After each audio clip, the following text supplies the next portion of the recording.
You've been hunting for a house. It can be a frustrating process with lots of bumps in the road and disappointments. If you'd like to learn about 4 key data points that you should know before you write an offer on a house, then you've come to the right place, because that's what we're talking about today, and we're starting right now.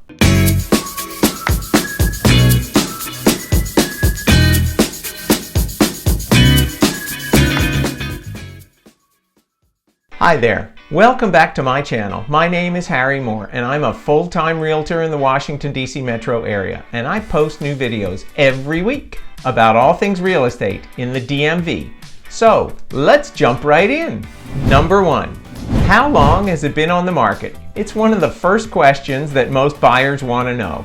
If a house has just gone on the market, then the seller's probably not going to be too interested in negotiating very much, and these days they might not have to.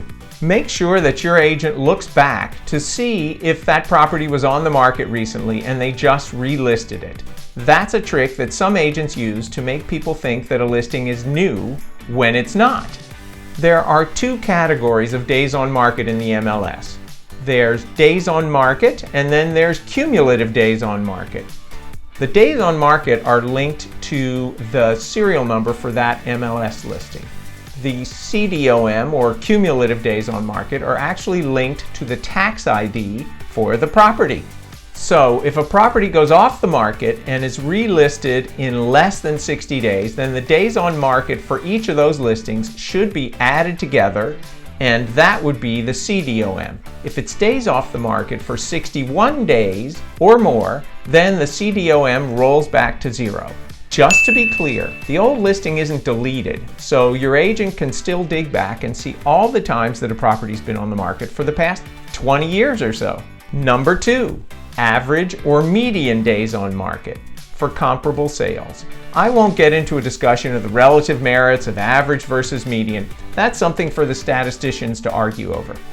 But what the number shows you is the speed or the pace of that segment of the market that you're looking at. Different price ranges and different geographic areas can have very different numbers. Sometimes you can see a spread of 25 to 50% on the average days on market for different areas that might be right next to each other. In the earlier parts of this series, we talked about how to zoom down from the big picture to the neighborhood, and then how to look at individual houses. If you'd like to watch any of those videos, click above or in the remarks below. Number 3, absorption rate. What's the absorption rate for that market segment? Here's how to calculate absorption rate. We take the average number of monthly sales over the past 12 months and divide that into the number of active properties at the moment.